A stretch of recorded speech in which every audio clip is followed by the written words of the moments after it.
Tenemos hoy eh, tres personas, yo las voy a presentar. Pedro Nonay es especialista en mercados de materias primas del sector agrícola, ha sido directivo para empresas como Louis Dreyfus Company y como Cargill, es articulista, es conferenciante, es coautor del libro Pensando 2020, vive actualmente en Ginebra.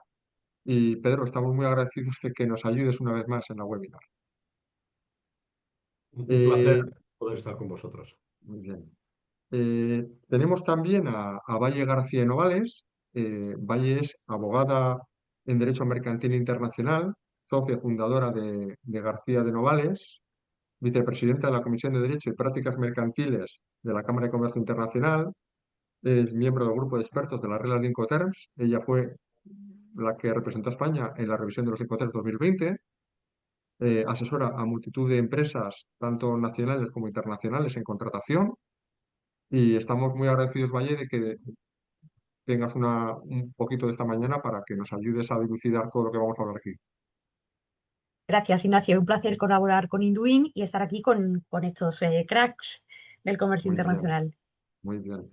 Y por último, Alejandro Arola, presidente del Grupo Arola, agente de aduanas de referencia en España, pero también en México y en Colombia.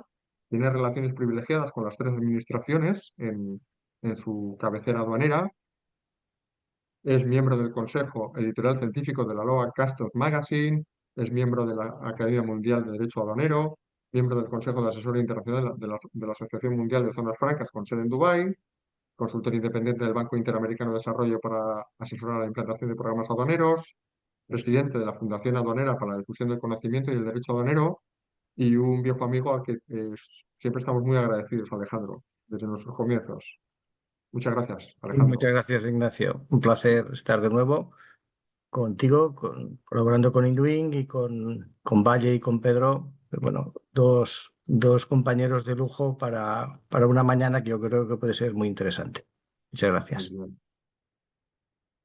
Pues mirad, nada, nosotros pues en las formaciones que organizamos, la verdad es que surgen siempre pues muchas consultas sobre operaciones comerciales de muchas empresas que están teniendo pues muchísimas dificultades. Muchas dificultades porque los planteamientos iniciales son unos, pero luego suceden acontecimientos, tanto digamos, a escala, digamos, geopolítica como también normativa, y eso hace que las operaciones empiecen a tener dificultades. Y por abrir con Pedro Nonay, yo le quería preguntar, en esta situación, Pedro, ¿con quién podemos hacer negocios? Dado lo errático de este mundo y que no sabemos realmente, cada vez tenemos más dificultades en el comercio internacional. ¿Cuál es un poco tu diagnóstico de lo que está pasando hoy? Eh, Muchas gracias, Ignacio, y siempre pones unas temáticas muy interesantes. Por eso me gusta participar. Hoy vengo con la intención de aprender de todos vosotros porque es el enriquecimiento de estos paneles. Gracias a Valle y Alejandro por poder compartir estas ponencias con ellos. No sé, yo diría que estamos en un mundo muy sencillo, ¿no? Porque está lleno de incertidumbres. Otra cosa es que nos guste o no nos guste. Cuando me llamaste para este tema, pensé rápidamente en una película que tal vez hemos visto todos, que se llama Oppenheimer del 2023, en donde hay un debate entre lo bioético que se contrapone con el conocimiento científico y la aplicación de lo aprendido, ¿no? Y rápidamente empecé a pensar alrededor de eso. Hoy voy a hablaros un poco de, tal vez en las nubes del mundo, ¿no? Creo que Valle y Alejandro están tocando más tierra que yo. Pero es un poco la intención, traer diferentes dimensiones. Desde mi punto de vista, estamos en un mundo lleno de incertidumbre. Yo tengo una vocación y una formación de trader, con lo cual eso quiere decir el alimento perfecto para un trader, pero no quiere decir el alimento perfecto para las industrias. Y lo que sí es que creo que estamos en una época de transición donde hay un desorden aparente que significa que hay un cambio de orden. Hay un cambio de orden mundial y eso implica nuevos paradigmas. Y por eso me gusta empezar desde lo grande para poder alinearnos. Creo que hay un cambio de orden que implica revisión de los principios universales tal como los entendemos nosotros hoy. Y hoy somos nosotros los nietos de ese sistema internacional y que imperaba en el comercio internacional después de la Segunda Guerra Mundial, en donde los organismos internacionales trataban de estandarizar las reglas del juego. Y esto hoy se está moviendo. En pocas palabras, para mí estamos moviéndonos de un multilateralismo hacia un bilateralismo. Y eso tiene muchas consecuencias para identificar el qué, el cómo y dónde vamos a actuar. Estas, estas nuevas reglas del bilateralismo va a modificar la visión de la ética porque la globalización o la mundialización de los negocios nos ha enseñado que la ética a veces se escribe con H, que a veces ética en unas regiones tiene unas perspectivas distintas, que las religiones como fundamento de muchas éticas morales pesan de forma diferente. No sé si estáis al tanto, pero por ejemplo, en el mundo musulmán, en el mundo musulmán hay una ley sharia que viene a regir los principios sociales personales y luego hay, además de la ley sharia, hay un tema que poco se conoce, pero los que estáis en el comercio internacional lo conocéis, que es la ley riba, que es que prohíbe el pago de los intereses. Entonces, ¿qué ética estamos hablando? ¿Cuál es la ética que se va a imponer? La estandarización de la ética en el mundo y de la legalización de las normas está en juego, está tocándose. Y por eso digo que los organismos internacionales, y yo vivo en Ginebra desde hace 25 años, y con lo cual soy vecino de mucha gente que trabaja en organismos internacionales, desde ONU, Organización Mundial del Trabajo, Organización Mundial del Comercio, montones de organizaciones internacionales. Y os puedo decir que no ellos están preocupados, sino que ya están ocupados, porque realmente están en el prisma de mirar. Y todo deviene por algo sencillo. Hay dos poderes en el mundo que se están cruzando desde el punto de vista de economía, el poder vigente y unipolar de Estados Unidos y el creciente y que está sobrepasando en algunos momentos el de China. Esa es la gran batalla hoy en el mundo. El resto son anécdotas, con todo el respeto a lo que está sucediendo y aconteciendo en lugares que se sufre mucho a nivel individual y personal. Pero esa es la gran lucha.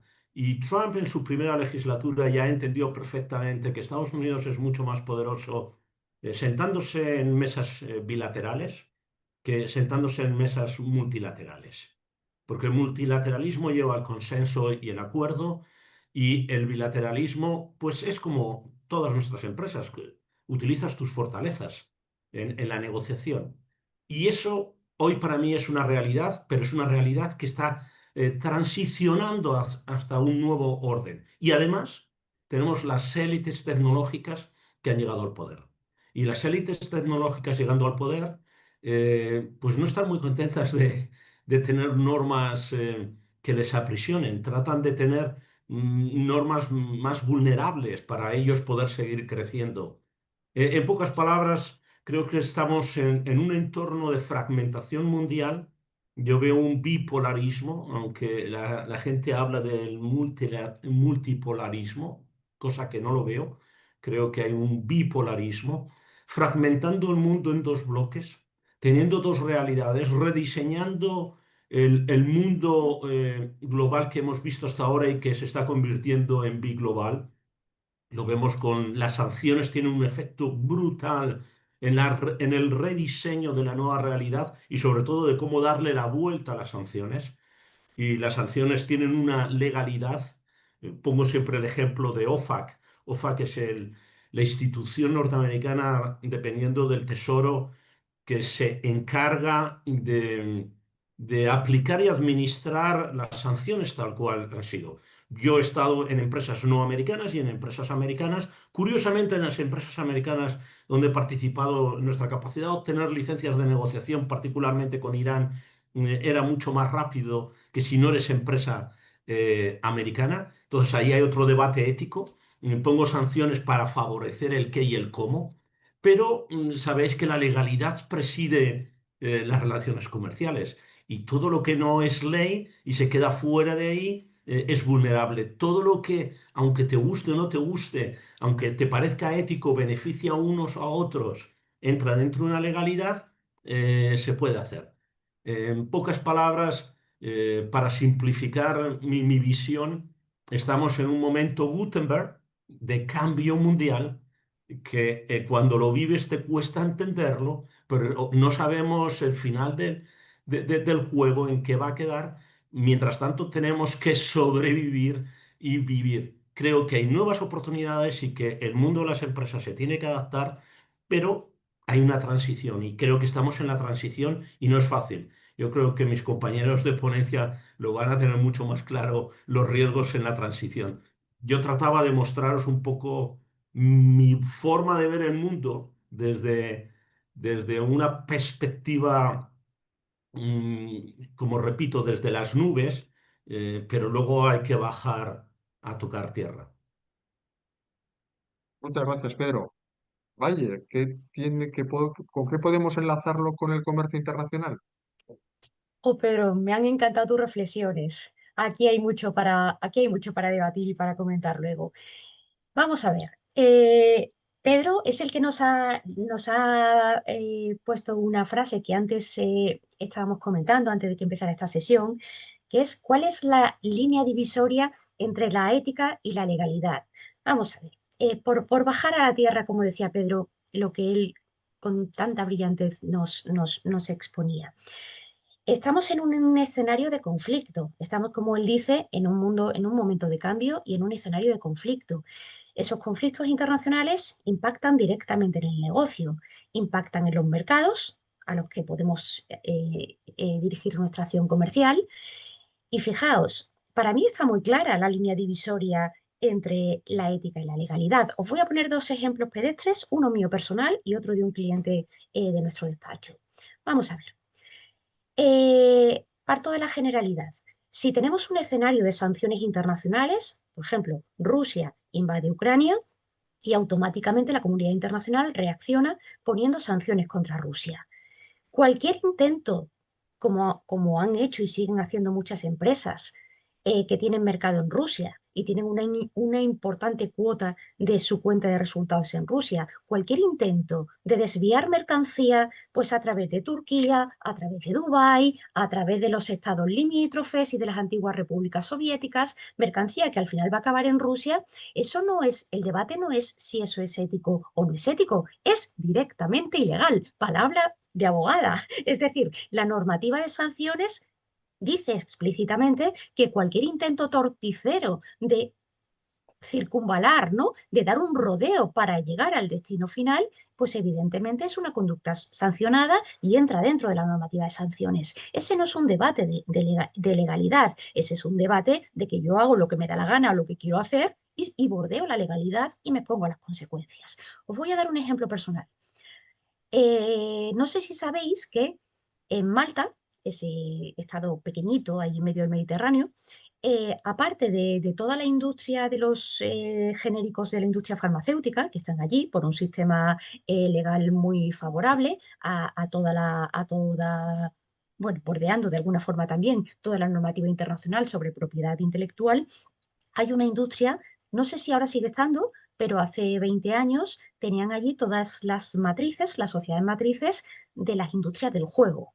Hace muchos años me propusieron llevar la expansión internacional de todas esas empresas cuyas matrices están ubicadas en Malta para hacer la expansión internacional y hacer la asesoría legal de esa expansión. Yo me negué, y esto es una cuestión ética. Yo no quiero tener nada que ver con la industria del juego que tanto daño causa, sobre todo a la juventud. Esto es un dilema ético y yo decido no hacer negocio porque me plantea un dilema ético. Os pongo un ejemplo diferente. eh, cuando estalló la guerra de Ucrania y la UE impuso sanciones al negocio con Rusia, hubo empresas, clientes de nuestro despacho, a los que no les afectaban directamente las prohibiciones, es decir, no todo está prohibido lo que está prohibido y está incluido en el reglamento de las sanciones, y hubo clientes nuestros que podían seguir manteniendo su negocio con Rusia, y lo que se plantearon es, ¿nos compensa seguir manteniéndolo? Y no es una cuestión ética, es una cuestión de reputación empresarial y de marca. Si yo sigo haciendo mis negocios, algo perfectamente legal puesto que no está prohibido, no estoy afecto por la prohibición, pero salgo en los periódicos y salgo en los medios de comunicación o salgo en redes sociales, esta empresa con una marca conocida sigue haciendo negocios con Rusia, yo tengo lo que se llama la pena de telediario, ¿no? Y la crucifixión en las redes sociales. ¿Me merece la pena? Bueno, pues esto es un daño reputacional, pero esto es un tema empresarial, no es un tema ético, es un tema de imagen, de marketing, de comunicación y de reputación. La ética, es otra cosa, y no podemos confundir el cumplimiento normativo, ¿no? Tenemos una palabra en castellano, pero utilizamos la palabra compliance, que es eso, el cumplimiento normativo, con la ética. Os doy otro ejemplo de un cliente nuestro, típica empresa de mediano tamaño a la que compra una multinacional. Y esta empresa, antes de que la compre la multinacional, tiene una parte importante de su cuenta de resultados y de su negocio y de su mercado, pues en los países del África subsahariana. Llega la multinacional americana que la compra y le dice, pues a partir de ahora no podéis hacer negocios con Irán por tema de sanciones de Estados Unidos, o casualidad, ¿no? El mayor mercado de esta empresa era en ese momento Irán. Yo veía la cara, ¿no?, del director comercial, y a continuación dice, y por supuesto no se puede hacer ninguna transacción comercial ni pagar ningún tipo de comisión que no esté amparada por una factura. Yo estaba presente en una reunión en la que veo la cara, ¿no?, del comercial que tenía la cuenta del África subsahariana. Y claro, su respuesta fue, entonces dejamos de hacer negocios en África, ¿no? Respuesta del representante de la multinacional, no, de hecho tus objetivos en África para este año se incrementan un 20%, pero no vas a pagar una sola comisión que no esté amparada por una factura. Esto sí es un debate ético. Esto es un debate ético. Es decir, claro, como todo el mundo para hacer negocios y para conseguir el trabajo tiene que pagar una mordida, vamos a llamar a las cosas por su nombre, ¿eh? No es una comisión, es una mordida que no queda reflejada en ninguna factura ni queda contabilizada en ningún sitio, pues al final vamos escalando la boda, ¿no? Y luego nos escandalizamos cuando vemos las cosas que vemos, ¿no? En el ámbito político, con el dinero público, que la gente usa el dinero público para cuestiones para las que no está. Esto es un debate ético, pero no somos conscientes de que la corrupción empieza cuando yo dejo de pagar los impuestos que me corresponden, cuando yo, ¿no?, abro el melón, cuando yo uso la ingeniería fiscal para pagar menos. Bueno, esto sí es un debate ético. ¿Es legal? Sí. ¿Es ético? Aquí está el debate. ¿Vamos a llevar esto al comercio internacional? Cuando firmamos un acuerdo comercial con un cliente importante, ¿no?, que es grande y que tiene sus políticas, ¿no?, de empresa, y por ejemplo tiene una política anticorrupción, nos hace firmar que nosotros no solo vamos a cumplir esa política, sino que vamos a implantar un plan anticorrupción en nuestra empresa. Esto lo podemos hacer de dos formas, decir sí, sí, sí, sí, claro, o hacer una reflexión y decir, ¿qué mecanismos implanto yo en mi empresa, ¿no?, para evitar estas situaciones donde puede haber un conflicto de intereses, donde puede haber un dilema ético o donde puede haber directamente una situación de incumplimiento de la normativa? ¿Esto lo tengo bonito para presentarlo y tenerlo en mi web y tenerlo en mis contratos, o esto realmente me lo creo y lo implanto? En el comercio internacional, esto, los que estamos en negociación, en redacción y negociación de contratos, lo vemos a diario, lo vemos a diario. Cada vez que alguien se plantea, vale, esto está prohibido, pero entonces yo desvío la mercancía a, intento cambiar un Incoterms, la regla Incoterms, para entrego aquí en origen, y yo digo que no sé nada sobre el destino final, perdona, esto no es un debate ético, esto es un tema directamente de cumplimiento normativo. Os doy simplemente una pincelada. La Comisión Europea tiene publicada una guía en la que dice que no se pueden utilizar las reglas Incoterms para eludir la responsabilidad en el régimen de control de exportaciones en el comercio internacional, pero esto es de sentido común y es de cajón. Y en toda la normativa de sanciones está claro que los acuerdos comerciales y las cláusulas en acuerdos comerciales no pueden perseguir la elusión de la normativa de control de exportaciones. Yo me sigo sorprendiendo a diario, y con esto acabo para ceder la palabra a Alejandro, que sin duda nos va a ilustrar. Yo me sigo sorprendiendo todos los días la cantidad de clientes que tenemos en el despacho, en el sector industrial, ¿no? Que están o directamente en la industria de la defensa o sus productos y servicios están afectados por la normativa de doble uso y por tanto sujetas a control de exportaciones, que no tienen ni idea de las obligaciones a las que les lleva esta normativa de control de exportaciones. Y la realidad en la que vivimos, pues es que a veces los mercados, aunque sea coyunturalmente, el mundo se nos queda cada vez más estrecho. Es decir, yo he tenido clientes que han estado al borde del cierre a partir de las sanciones con Rusia porque su principal mercado en un 80% era Rusia. Pero como nos ha anticipado Pedro, la siguiente guerra viene con China. Hace muchos años que nosotros estamos viendo con clientes de nuestro despacho la dificultad que te pone la Secretaría de Estado de Comercio para sacar mercancía que lleva tecnología puntera a China. Pero esto no es, ni siquiera está prohibido. Pero bueno, aquí hay una presión brutal de Estados Unidos por el control de la tecnología y por el control de la supremacía en el comercio mundial. Muchas gracias.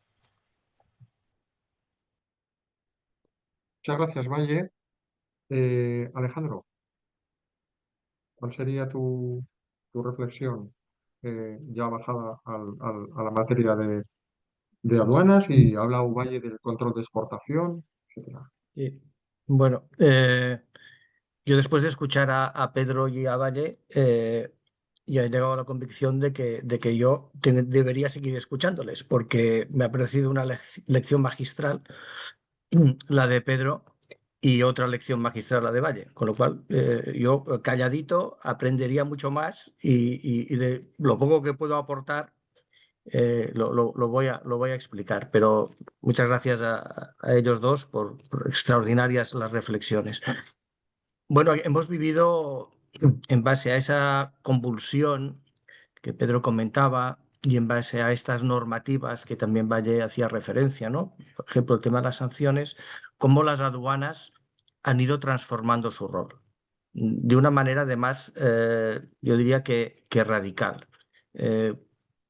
Yo tengo esa cierta afición a coleccionar libros antiguos de aduanas, libros antiguos, algunos del siglo XVIII, y la primera referencia a lo que la aduana es hoy día en relación a aquello que va más allá de la simple recaudación de impuestos aparece prácticamente en los años 90. O sea, antes no hay nada. Antes la aduana es exclusivamente, como definían la renta de aduanas que estaba en vigor en España hasta el año 86, pues una oficina de recaudación de impuestos, estrictamente, ¿no? Luego esto va evolucionando. Evoluciona primero porque la OMA, la Organización Mundial de Aduanas, establece en el año 93 ese primer paradigma de lo que tiene que ser la ética en las aduanas. Y eso era totalmente novedoso. Está en la declaración de Arusa, que ahí se habla por primera vez que la aduana tiene que ser ética, que los funcionarios deben de ser funcionarios íntegros, que deben de trabajar para favorecer el comercio. Es decir, la visión tradicional de la fiscalidad y de la recaudación se complementa con otros valores que no era estrictamente la parte tributaria.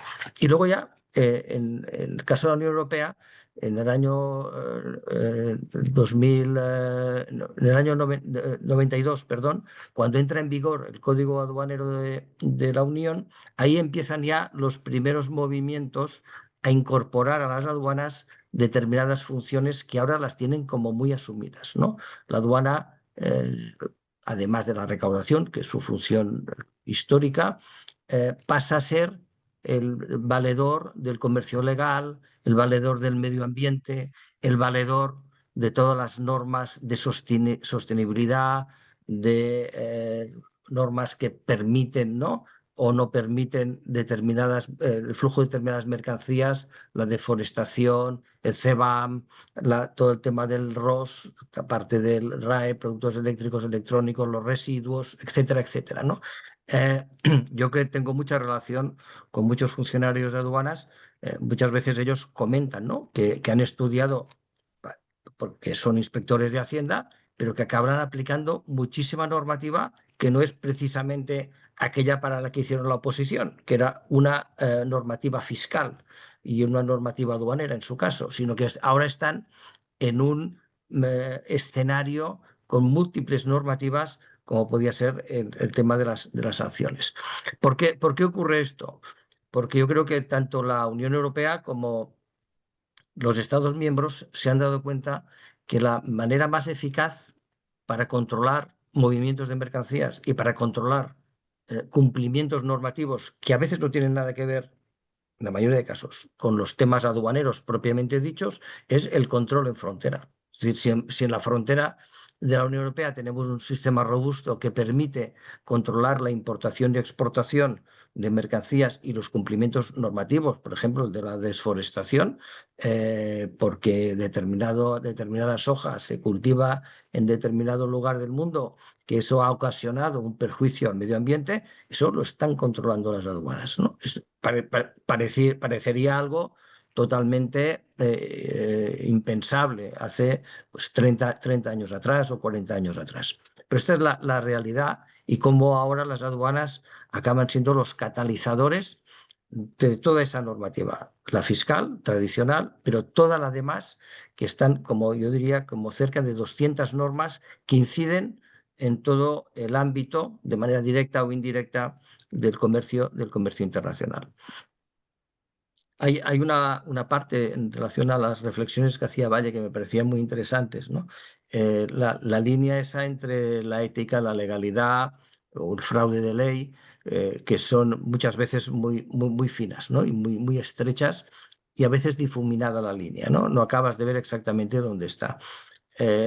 Nosotros también vemos en el despacho empresas con una desorientación absoluta en relación a la normativa.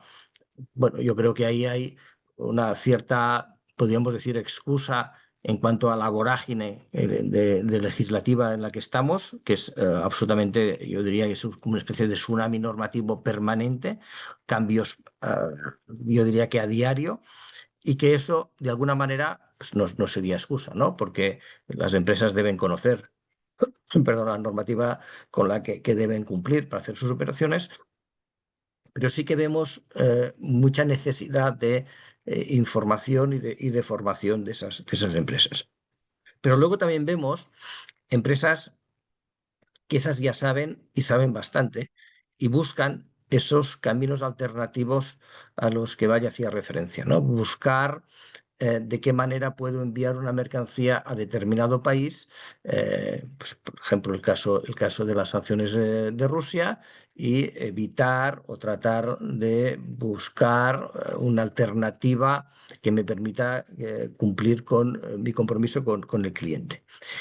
Aquí yo creo que la aduana española ha tomado una decisión que creo que muy inteligente y desde el punto de vista práctica muy eficiente, que ha sido centralizar en una oficina interna de la propia administración aduanera todas las operaciones con Rusia, de manera que la totalidad de las exportaciones de mercancías que van a Rusia o países que alternativamente podrían ser de paso, intermediarios para que esa mercancía terminase en Rusia, son analizadas por ese equipo.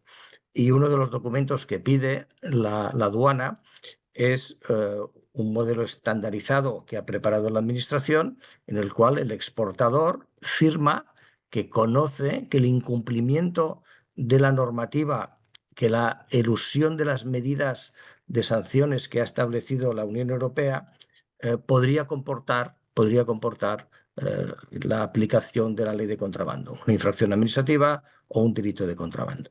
Yo creo que ahí lo que ha tratado de hacer la aduana es traspasar al exportador toda la responsabilidad, que ya la tenía, pero traspasar de manera patente, de manera que cuando alguien, un director comercial o un director general, un CEO de una compañía, está firmando un documento en el que dice que asume que el incumplimiento de la normativa puede comportar una infracción administrativa o un delito de contrabando, yo creo que se lo va a pensar dos veces antes de firmar el documento. Creo que ahí vamos viendo cómo la aduana va tejiendo, ¿no? De manera a veces poco rápida, pero de manera segura, todo un sistema de control, todo un sistema de reconocimiento de las operaciones para aplicar toda esa normativa. Yo diría que quizás al final la normativa aduanera tradicional de valor en aduana, clasificación arancelaria y origen, bueno, no es que quede en un plano residual, pero sí en un plano minoritario, ¿no? Porque estamos en un escenario en el cual la mayoría de normas que está aplicando la aduana, que está gestionando la aduana y que está controlando la aduana no son aduaneras, son de otros ámbitos. Muchas gracias, Alejandro. Volviendo un poquito a lo que comentaba Valle, ¿no? Que no es diferenciar, ¿no? Una cuestión ética del propio cumplimiento normativo. Valle, aquí, ¿dónde está el pasa y no pasa entre ética y cumplimiento normativo? ¿Cómo podríamos diferenciar una de otra? A ver, yo creo que es muy claro. Yo creo que esta es una cuestión muy clara. La ignorancia de la ley no exime de su cumplimiento. Vivimos en un Estado de Derecho, nos soportamos en sociedad y no nos matamos unos a otros porque aceptamos dar y renunciar a una parcela de nuestra libertad para poder vivir en sociedad. Y eso se hace en democracia sometiéndose al imperio de la ley. Estando de acuerdo completamente con Alejandro, con que la Unión Europea se ha convertido en una máquina burocrática regulatoria y es imposible para una empresa pequeña estar al día, la realidad es que la ignorancia no exime el cumplimiento. Estamos obligados a cumplir. Te doy un ejemplo. Yo soy de bajar las cosas al suelo, al terreno. Vamos a ver, ¿en este momento tengo prohibido exportar a Israel? No, no tengo prohibido exportar a Israel. Tengo prohibido en España importar de Israel porque hemos decidido decretar un embargo una vez que han cesado las hostilidades. ¿Yo puedo exportar a Israel? Sí. Sí, yo me puedo plantear en mi empresa si yo quiero exportar a Israel. Esto es un debate ético. No tengo un problema para hacerlo, ¿no? Pero lo puedo hacer. Otro ejemplo. A ver, España en general tiene un mercado brutal en los países ricos del Golfo Pérsico. ¿Yo puedo hacer negocios libremente con Arabia Saudita? Claro, tienen petrodólares, es un estado riquísimo, les encanta y valoran la tecnología española. Perfectamente puedo vender en Arabia Saudita. Yo me puedo plantear, si dado que trata a las mujeres como en una dictadura feudal del siglo octavo, entra dentro de mi concepto ético del mundo, este es el mejor mercado para hacer mis negocios. Estos son debates éticos. Lo otro es todo cumplimiento normativo, entonces es clarísimo. Yo es que realmente no veo dónde está el conflicto entre una cosa y otra. Yo creo que los conflictos entre lo que es ético y lo que es legal se pueden plantear por desconocimiento de la normativa, pero la normativa es clara. El debate ético viene cuando, sabiendo que algo es legal y lo puedo hacer perfectamente, yo me planteo si realmente quiero hacer eso o no. Oye, ¿y si nos coge justo a medias? Es decir, si, si los acontecimientos van muy rápido, nosotros hemos firmado un contrato, pues no sé, una infraestructura en Israel que pasa por un territorio invadido, es Ujú. decir, cualquier situación que los Sí, medios de comunicación empiecen a acrecentar un malestar social general. eh, ¿En los contratos internacionales hay alguna forma de poder prever que podemos tener un cambio de, claro. pues, Por supuesto, es decir, esto está previsto en los contratos internacionales con la fuerza mayor. con las cláusulas de fuerza mayor y normalmente está internacionalmente aceptado que un cambio normativo, por ejemplo, cuando se impuso la normativa de sanciones contra Rusia, eh, bueno, a los clientes de nuestro despacho, a una inmensa mayoría les afectó de lleno, es decir, había contratos firmados con parte de pedidos ya entregados, pero pedidos pendientes de entrega. Tengamos en cuenta que normalmente cuando se produce una sanción, en la normativa de sanciones hay un periodo transitorio. Es decir, que esas sanciones no se van a aplicar a operaciones en curso, es decir, a contratos que hayan sido firmados, ¿no? Y estén en vigor antes de la entrada en vigor de la normativa de sanciones y que se ejecuten, es decir, que se entregue la mercancía antes de esa ventana temporal que suele contemplar toda la normativa de sanciones. A pesar de todo ello, pues nos ha afectado, bueno, pues en esos grandes proyectos, ¿no? De contratos EPC, de contratos llave en mano, de grandes instalaciones, pues no se podían ejecutar dentro de ese periodo de exención de la normativa de sanciones. ¿Qué sucede con eso? Pues es una circunstancia de fuerza mayor. Yo no puedo cumplir, pero típica además, yo no puedo cumplir mi parte del contrato, entregarte, porque me lo impide la normativa a la que yo estoy sujeto. Eso es una circunstancia de fuerza mayor que me exime además del incumplimiento y que me exime de las penalizaciones que puedan estar previstas en el contrato para el caso de incumplimiento. Es una situación de fuerza mayor. Yo todavía tengo coleando, fijaos, desde el año 2022, todavía tengo coleando disputas por esos anticipos que han pagado, por ejemplo, empresas rusas, ¿no? Han pagado anticipos a cuenta de una maquinaria o una instalación compleja que puede tener hasta 3 años de plazo de entrega, que ha cogido de lleno la normativa de sanciones y que no se puede entregar. Pero no se puede entregar ahora ni en los próximos 10 años se va a poder entregar. Claro, el comprador ruso dice, devuélveme el medio millón de euros, ¿no? que te he pagado de anticipo. Aquí ya hay una cuestión ética. ¿Se puede pagar ese anticipo? Claro que se puede devolver el dinero. Y aquí ya podemos entrar en un debate ético, ¿no? De si la empresa lo quiere devolver, porque claro, el vendedor que ha recibido ese anticipo no lo quiere devolver, o no lo quiere devolver alegremente porque tiene un impacto también en su cuenta, ¿no? Entonces, aquí sí hay un debate ético.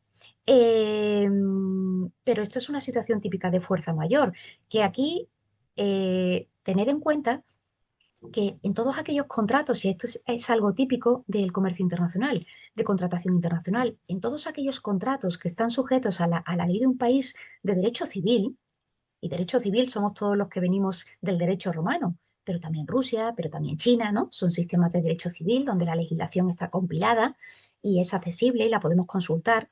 La fuerza mayor se puede alegar siempre, aunque no esté expresamente prevista en el contrato, porque esto es un principio general del derecho. En cambio, si ese mismo contrato está sujeto a la ley de un país de common law, eh, el contrato es ley cerrada entre las partes. Y si no está prevista la cláusula de fuerza mayor, no se puede alegar para eximirme del cumplimiento. ¿Me explico?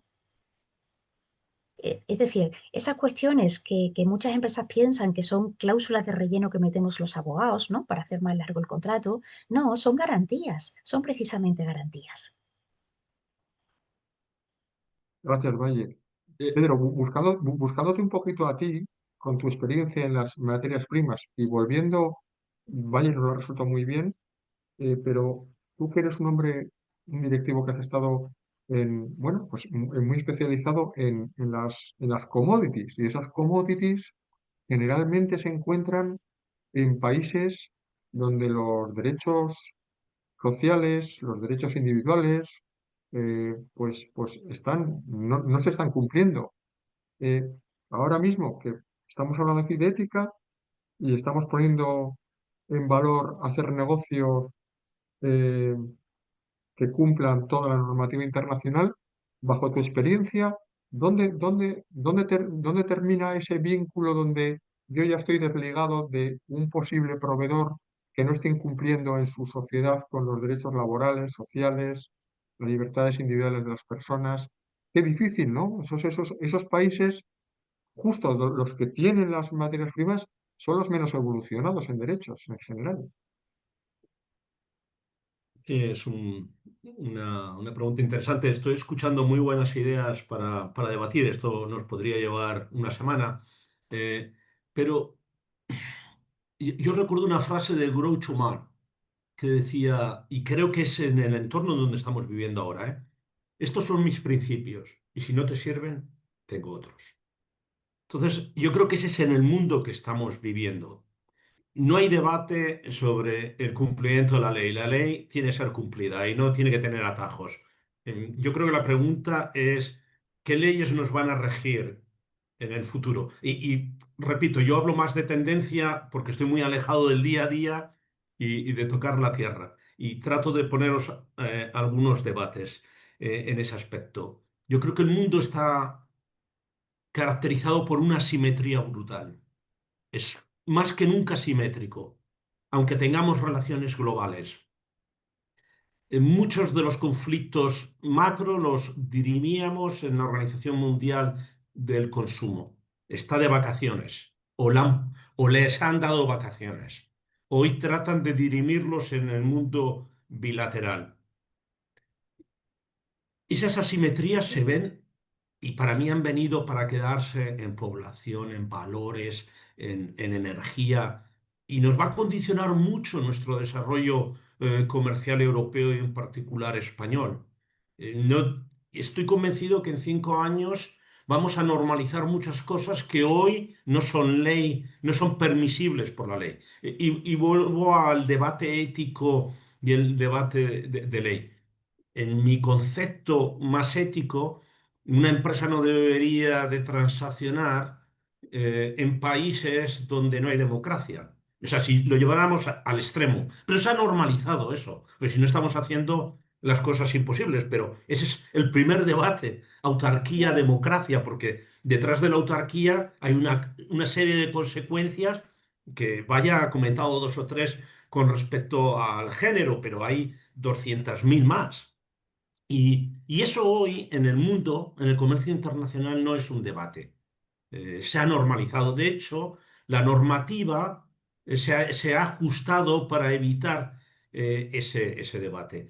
Yendo en concreto a que los países más vulnerables desde el punto de vista ético son los que tienen las materias primas, porque tienen las reservas pero no las explotan ellos. Eh, yo diría que en todos los negocios tienes dos caminos, el camino de la legalidad y el camino de bordear la legalidad. Y es un tema de definición de empresa. Eh, no conozco empresas con 35 y 40 años de existencia que hayan estado constantemente bordeando la legalidad. No es sostenible en el largo plazo. En el corto plazo, por supuesto, es ganador. Las trampas ayudan enormemente. Pero, y eso es lo que estamos viendo hoy. Estamos viendo dos bloques y dos mundos. Un mundo que va al corto plazo, dictado por los sistemas electorales, aunque es democrático, porque los políticos y los líderes están para 4 años, y hay otro mundo que es autárquico, que tiene una visión de largo plazo de 20 de décadas. Y eso en el comercio internacional afecta enormemente en nuestras relaciones. Conozco empresas líderes en sus sectores de la alimentación que cuando surgió las sanciones en Rusia, con una inversión de 1.500 millones en activos, y esgrimió el principio de humanidad de Rusia para no salirse. ¿Desde qué punto de vista hay una intersección ahí entre el riesgo económico y el riesgo ético? ¿No? Pero si se respeta y está dentro de la legalidad, todo es válido. Y creo que es como tiene que ser. Pero es que pienso que el orden mundial del comercio internacional empieza a no tener la legalidad que teníamos antes. Y a lo mejor no se ve en todos los sitios, ¿eh? No digo que esto sea la norma hoy, pero empieza a ser la norma. Pensad por un minuto cómo veíamos, bueno, no sé si hay muchos conocedores del sistema financiero entre la diferencia de las monedas fiat, el tema de los stablecoins y de las criptos, ¿vale? Que son tres cosas totalmente distintas. Creo que muy poca gente conocía el sistema de stablecoins, que no es una cripto, y como dice el nombre, es un cambio en paridad al dólar. y hay una compañía líder que se llama Tether, por cierto, es basada aquí en Suiza, en Zug. Y hace 3 años tenía una orientación en ley de una sospecha de ilegal en su gestión. Tether hoy ha donado dinero para la nueva ala de la Casa Blanca. Eh, Tether hoy obtiene más de 150.000 millones de dólares en T-bonds americanos. Tether hoy, desde el punto de vista americano, ya no está visto como hace 3 años. Y es el sistema, desde mi punto de vista, y no tengo pruebas, porque si tuviera pruebas accedería a otras cosas, pero la sospecha es que ha sido la forma de bordear parte de las sanciones generadas por el instrumento de transacciones financieras de transferencias bancarias, SWIFT, con el tema de las sanciones. Entonces, lo que vengo a decir es que el mundo evoluciona también y se legalizan ambientes que hoy nos parecen muy rígidos. Y lo que vengo a decir para la audiencia es que estamos entrando en una simetría enorme. El tema de la deforestación que comentaba Alejandro es también otro ejemplo. La deforestación, si nosotros somos los únicos como región del mundo que vamos a defenderla, vamos a tener que pagar una prima y si pagamos una prima vamos a estar en condiciones de poderlo hacer. Y no podemos salvar al mundo en eso, siendo nosotros solos. Y con esto no digo que no haya que hacerlo, lo digo que todo tiene un precio. Decir no a- al gas ruso tiene un precio, porque nos dicen los políticos europeos que han hablado con Estados Unidos y les ha garantizado gas, pero no le preguntaron a qué precio. Y sabéis que en gas, que es una energía fundamental desde el punto de vista industrial como coste variable, en el verano del 23 llegó a tener 10 veces el precio que tenía en Estados Unidos. Eso es una simetría industrial. Y creo que habéis comentado cosas que concuerdo totalmente. La regulación europea nos genera una simetría y una desventaja competitiva. Es más, creo que hay que empezar a desregular. Y no es un tema ni ético, es un tema conceptual de cómo acceder. El tema de que Europa está en el mundo analógico todavía, desde el punto de vista de tecnología, cuando el mundo está digital y va hacia el momento quantum, es el ejemplo de Kodak. Kodak murió teniendo 3.000 patentes digitales de fotografía, pero no pudo mover su negocio, o no quiso mover, o no, decidió mover su negocio analógico a su negocio digital y murió. Los que somos un poquito más viejos en el lugar recordamos el liderazgo de Kodak en el tema de las fotografías. El tema de energías baratas. Definitivamente para mí vamos a entrar en un mundo en donde vamos a tener que tener en Europa alianzas selectivas, puntuales y temporales para no perder el tren. Porque si no, vamos a ejecutar todo tal cual a la letra de la ley, pero la ley de los demás va a cambiar. Los musulmanes, y ahí es donde entra un tema de concepto de ética, que es un tema de valores, no pueden invertir en empresas de alcohol y de producción de cerdos. Entonces, la ética depende de los valores que tengas en qué esquina del mundo. Y lo que vengo a decir es que teníamos una globalización con un comercio internacional con estándares muy comunes y eso se está fraccionando. Y eso es un gran riesgo para nosotros como empresa. Europa ha carecido de un concepto para mí fundamental, que era el concepto de cláusulas espejos, que seguro que vosotras dos podéis explicarlo mucho mejor que yo. Y ahí es donde nos hemos realmente, desde mi punto de vista, equivocado, porque permitíamos importar productos que domésticamente no nos podíamos hacer y no teníamos la cláusula espejo del país de origen. Ahora eso está evolucionando. Mi mensaje es, hay una realidad, pero la realidad está evolucionando y en algunos casos se está revolucionando y creo que los pilares de hoy en muchos sitios no van a ser los pilares de mañana. Y con eso no estoy dando carta de credibilidad ni a la corrupción ni a otros conceptos. Hay valores universales que son innegociables, pero hay otros que son un poco chicle, tiene elasticidad. Si me permitís, y volviendo a tu pregunta, Ignacio, es decir, volviendo a, es ético hacer negocios, ¿no? Tengo proveedores y las materias primas o los componentes que necesito vienen de países donde no se respetan los derechos humanos. A ver, os puedo decir, yo estoy harta de redactar políticas políticas corporativas, de compliance normativo, pero también estas grandes declaraciones grandilocuentes de respeto a los derechos humanos. Te puedes quedar en el papel, en tener eso bonito, ¿no? Lo publicas junto con tu memoria anual, lo tienes en tu página web, lo metes en tus contratos o realmente te lo crees. Y granito a granito todos contribuimos a hacer de este mundo algo mejor y llevamos esos principios de los que hablaba Pedro, que si nos los creemos de verdad y no los cambiamos con cada cambio de luna, yo puedo contribuir. ¿Cómo? Pues yo sí que le obligo a mi cadena de suministro a certificarme, pues que no emplea mano de obra infantil, que no tiene gente en régimen de esclavitud, y la esclavitud no solamente es la bola y la cadena, hay muchas formas de esclavitud, que se cumple la normativa laboral, que se cumple la normativa de derechos humanos. Si yo le voy exigiendo, y no solo exijo un certificado para tener el papel y eso me sirve para taparme los ojos, sino que yo de alguna forma audito, ¿no? A mis proveedores, yo voy dando el patadón hacia adelante para que cada miembro de la cadena de suministro exija lo mismo hasta llegar al origen. Con todo esto contribuimos. Es decir, todas esas políticas corporativas eh, eh, que son éticas, que son el código ético y el código de buen gobierno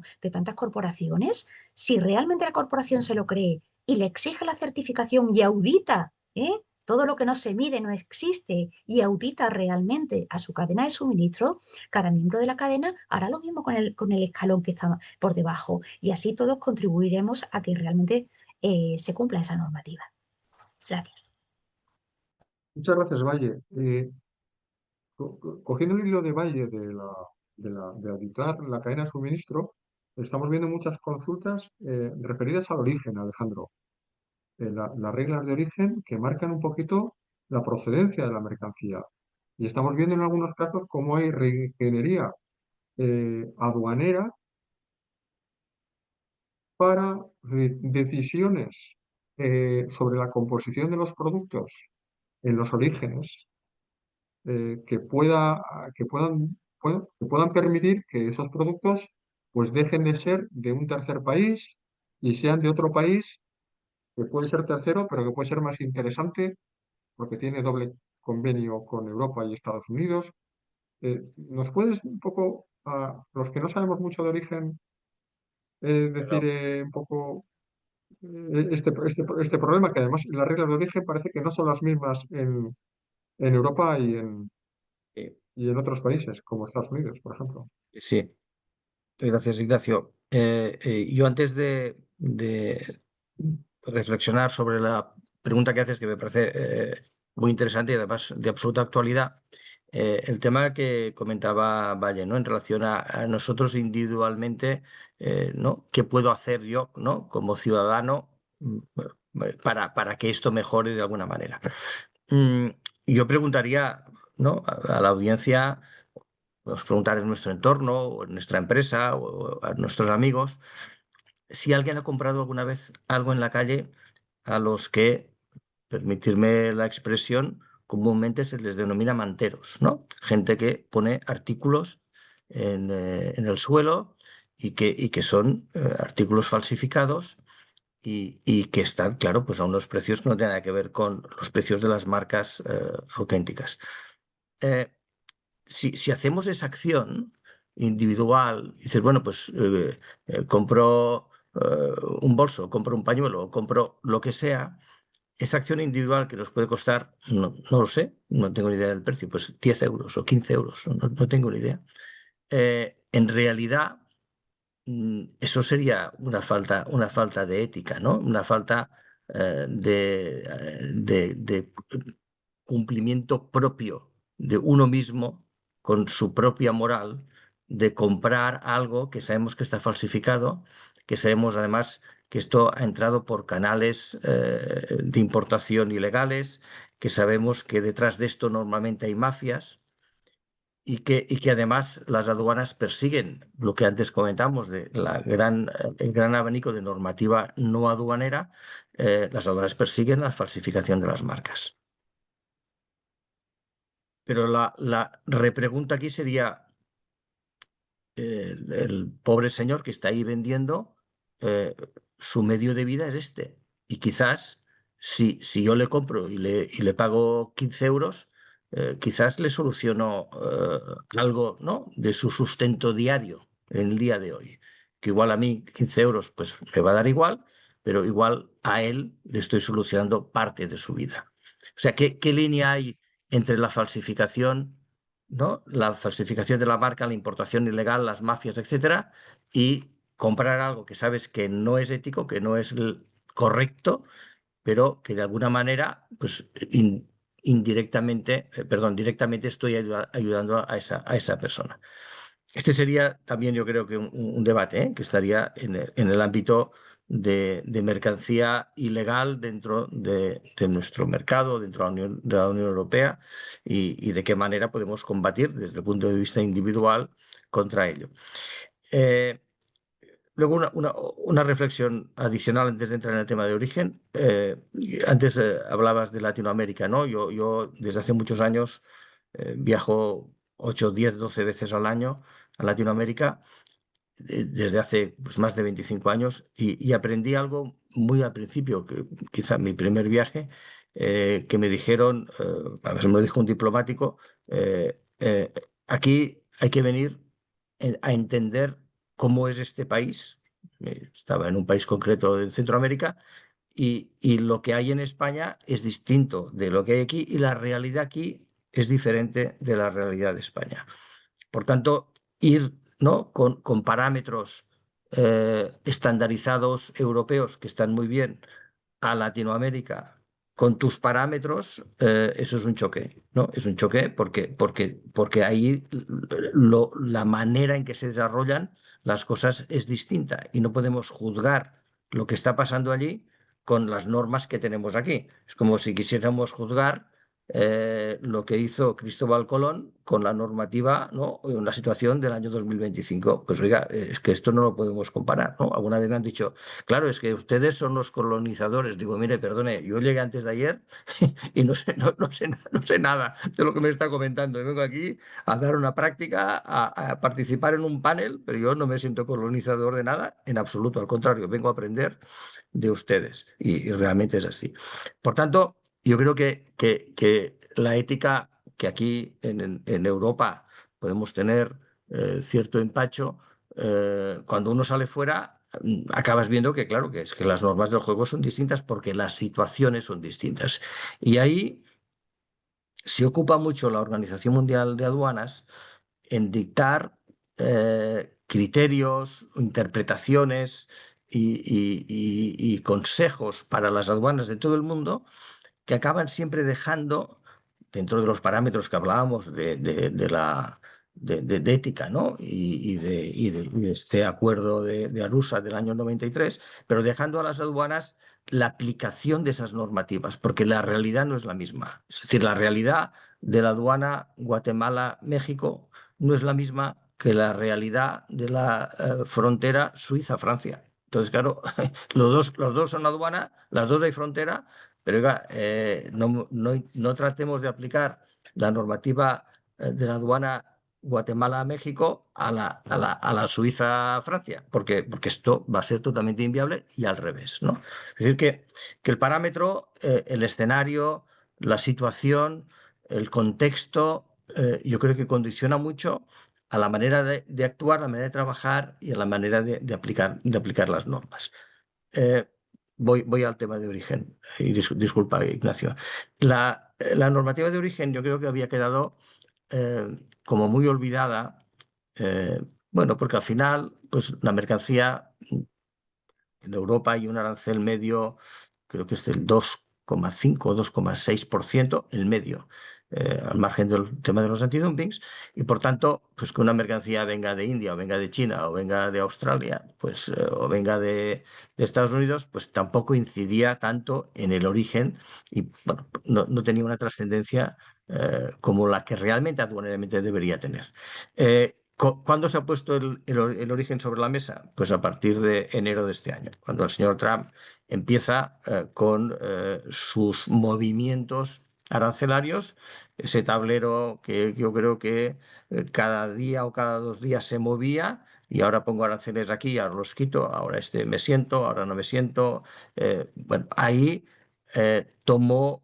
yo creo que conciencia, tomó conciencia todo el comercio internacional de la importancia del origen. Nosotros cuando estamos con empresas o cuando estamos haciendo alguna formación, le explicamos a una empresa, ¿no? Importas un producto de China aquí en Europa o en España, le haces una transformación mínima que no es suficiente para adquirir el origen europeo, luego lo exportas a Estados Unidos, pues la diferencia entre pagar el arancel del 15 que tenemos estandarizado a que Estados Unidos te aplique el arancel del 30 porque viene de China, el origen es China, la diferencia es muy importante, ¿no? Al margen de todo el tema de la sección 232 y los componentes, el aluminio, etcétera, etcétera. Por tanto, ahí yo creo que las empresas han tomado conciencia y la deben seguir avanzando en el tema de verificar exactamente el origen de sus mercancías, el origen de sus materias primas, el origen de la elaboración, que, que ese origen y esas transformaciones que se hacen son realmente mercancías que van a corresponder al origen que estamos declarando y que además nos va a permitir, pues bueno, acogernos, si es el caso, ¿no? Que tú comentabas de acuerdos bilaterales entre esos países, la Unión Europea, por ejemplo, y Vietnam, que tienen un acuerdo preferencial, pero que no es una cuestión menor la del origen, que es una cuestión muy importante y muy trascendente y que la podríamos vincular también al tema de sanciones, ¿no? Mercancías con determinados orígenes que están bueno, sancionadas y que deben también, ¿no? De seguir cumpliendo esa parte de normativa y de compliance a la que ya se ha hecho referencia durante la sesión.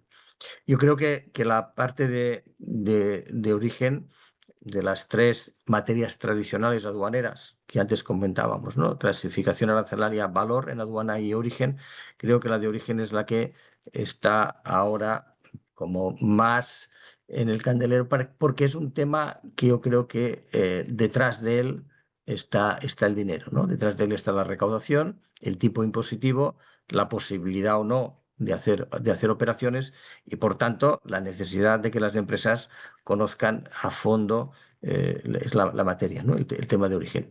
Y ya para finalizar, si me permites, Ignacio, medio minuto. Vemos, y antes hacía referencia, ¿no? A la desorientación, en muchos casos yo diría que casi justificada, ¿no? De este tsunami normativo que tenemos en la Unión Europea de muchas empresas. Yo creo que hay una recomendación que es que ante las posibles sanciones que pueda haber, y que las hay, ante los posibles riesgos reputacionales a los que vaya hacía referencia, y que los hay, ante cualquier incidencia o incertidumbre que podamos tener en el futuro sobre una operación que queramos hacer de comercio exterior, yo creo que es muy necesario y muy prudente planificarla bien, asesorarse bien. No es lo mismo vender a una empresa que está en Madrid, a una empresa de Cuenca, que vender a una empresa que está en Sevilla, a México, a Estados Unidos o a Sudáfrica. Es que no es lo mismo, ¿no? Entonces, ahí hay unas reglas del juego que hay que conocer, que hay que valorar y que hay que admitir que son las que son, ¿no? Y si queremos jugar, son las reglas que son y lo podemos hacer, pero cumpliendo esas reglas. Muy bien. Pues nada, vamos acercándonos ya al final. Hemos escuchado por vuestra parte, bueno, cómo en este nuevo escenario las sanciones están rediseñando el comercio internacional. Hemos, eh, digamos, comentado que una cosa es una cuestión ética muy distinta del cumplimiento normativo que hay que cumplir. Hay un desconocimiento generalizado por parte de las empresas en el control de la exportación. El control en frontera pone a la aduana como garante del cumplimiento de normativas de toda índole, no solo de la suya. La ignorancia por parte de las empresas no exime de su cumplimiento. Hoy la pregunta es, ¿qué reglas nos van a regir a partir de ahora cuáles van a ser las reglas de juego en ese futuro comercio internacional? Eh, Empresarialmente no es sostenible bordear la legalidad a medio o largo plazo. Las empresas acabarán por caer, aquellas que no mantengan sus principios. Si cada empresa audita su cadena de suministro, todos al final acabaremos cumpliendo la normativa internacional. Las normas de juego son distintas porque la realidad de cada país es diferente. Eh, Hay muchísimas reflexiones que habéis lanzado. Yo os pediría, eh, si os parece bien, poder cerrar esta webinar con 3 reflexiones vuestras, con 3 consejos a estas empresas que nos están escuchando. Pedro, Bueno, mi trabajo era un poquito ilustraros lo que yo leo como lectura de tendencia, más el medio largo plazo, y lo que diría es que estamos entrando en un mundo nuevo, nuevos paradigmas, dos bloques, dos formas de hacer diferentes, donde se va a diluir mucho en el comercio internacional las reglas habituales para entre los bloques, en donde pienso que hay oportunidades, pero nuestra ventaja competitiva como España está muy atada de manos por la realidad que vivimos, que hay que adaptarse. Cualquier empresa que hoy no esté visionando un cambio de modelo estratégico para los próximos 5 años está ignorando la realidad en la que vive. Creo que lo que se decidió hace 5 años no es válido para los próximos 5 años y hay que rediseñarse, hay que readaptarse. Mm, y hay que partir de un principio básico, que temporalmente hay que tener alianzas selectivas, porque no podemos dictar las normas del mundo como en muchas ocasiones se ha hecho antes, sinceramente, Europa mm, empieza a ser un entorno donde el consenso se preside las decisiones, y creo que el resto del mundo está en un entorno súper proteccionista. Están protegiendo a sus industrias locales o regionales, y esos efectos los vamos a ver de inmediato. Tal vez hay que encontrar alianzas en destinos donde realmente vosotros tenéis una gran presencia. Creo que hay que enfocar la estrategia de forma distinta porque los paradigmas cambian, pero no hay que sacrificar los valores, porque sacrificar los valores es empezar a hundirse. gracias, Pedro. Vale. Nada. Bueno, yo creo que estamos instalados en la incertidumbre y este es el escenario en el que nos toca jugar. La incertidumbre está aquí para quedarse. Yo me río cada vez que un cliente nos pregunta, bueno, entonces, ¿qué hay de lo mío? Es decir, en mi producto para exportarlo a Estados Unidos, ¿yo en qué situación estoy? Es que he leído, vale, estamos en una situación en la que la prensa es el nuevo boletín oficial del Estado, es el BOE. Vamos a ver, de momento tenemos una serie de declaraciones políticas de un señor muy bocazas y del corderito que en estos momentos es la Unión Europea negociando con el señor Naranja, con Mr. Orange. Tenemos mucha declaración política, pero nada que se pueda ver en un boletín oficial. Con lo cual, pues la realidad es la que es, una situación de incertidumbre y hay que aprender a moverse en esta situación de incertidumbre. Yo el consejo que sí doy a las empresas que tienen una actividad internacional es tanta la incertidumbre y son tantos los riesgos y estamos en un escenario de sanciones que las empresas no son conscientes que pueden llegar al cierre de la empresa, a la prohibición de la actividad internacional, a multas brutales, a la responsabilidad penal, no solo de los directivos, sino también de los empleados que han colaborado, por ejemplo, en una operación de contrabando, legalmente definida como contrabando. Em, Son tantos que, por favor, busquemos asesoramiento profesional y dejémonos de cuñadismos y vayamos a la fuente del que tiene el conocimiento. Hay que analizar los riesgos de las operaciones. Al final, yo veo todos los días que se hace un análisis cuando ya tengo el problema sobre la mesa y entonces solucionar ese problema me cuesta 20 veces más que haber hecho un análisis de riesgos al principio. Hagamos el análisis de riesgos porque estamos en un momento tremendo, tremendo, donde efectivamente las reglas de juego nos cambian de un día para otro y si yo he previsto una serie de contingencias, estaré en una situación muchísimo más sólida para hacer frente a ellas. Gracias. Muchas gracias, Dani. Y por último, Alejandro. Sí. Gracias. Bueno, yo creo que tuviéramos que hacer 3 pinceladas de conclusión, ¿no? De lo que hemos comentado y desde el punto de vista aduanero, yo diría que las empresas deben tener, más que nunca, deberían tener eh, una planificación de sus operaciones muy importante. Deben tener también, pues, ¿no? como recomendación, ¿no? Adaptación. Como comentaba Valle, lo que hoy sirve, mañana no sirve. La norma que hoy está, mañana ha cambiado. Por tanto, hay que tener una capacidad de adaptación, de flexibilidad, de resiliencia muy importante, porque si no, el mercado nos va a expulsar.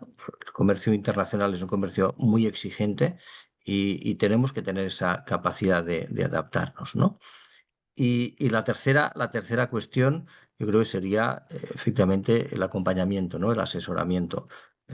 Vuelvo al ejemplo anterior, no es lo mismo vender de Madrid a Cuenca que vender de Sevilla incluso al Reino Unido, a Marruecos, a Japón. Y por tanto, las empresas deben de acudir a los despachos, a los expertos que les pueden ayudar a planificar adecuadamente sus operaciones, ¿no? Y a tener, de alguna manera, la visión global de los riesgos que van a asumir. Los riesgos normales del comercio, pero también los riesgos de esas normas, muchas veces, y no hemos hablado hoy de ellas, ¿no? Las normas no aduaneras, ¿no? Todas las normas que rigen de certificaciones, de homologaciones, de licencias, etcétera, etcétera, y que por tanto hay que conocerlas también. Ese sería un poco las 3 pinceladas: adaptación, planificación y buscar un buen asesoramiento para ese viaje. Muchas gracias. Pues muchas gracias a los tres. La verdad que ha sido súper reconfortarte, bastante escucharos. Nos habéis dado muchísimas ideas y nada más, que si alguien quiere contactar con cualquiera de ellos, que nos mande un correo, les ponemos en copia y nada más, que muchas gracias por todo, a vosotros tres. Muchas gracias, Ignacio. Muchas gracias a Valle y a Pedro. Muchas Ha gracias sido un a placer. todos por esta Buen Gracias fin de por, mañana. semana.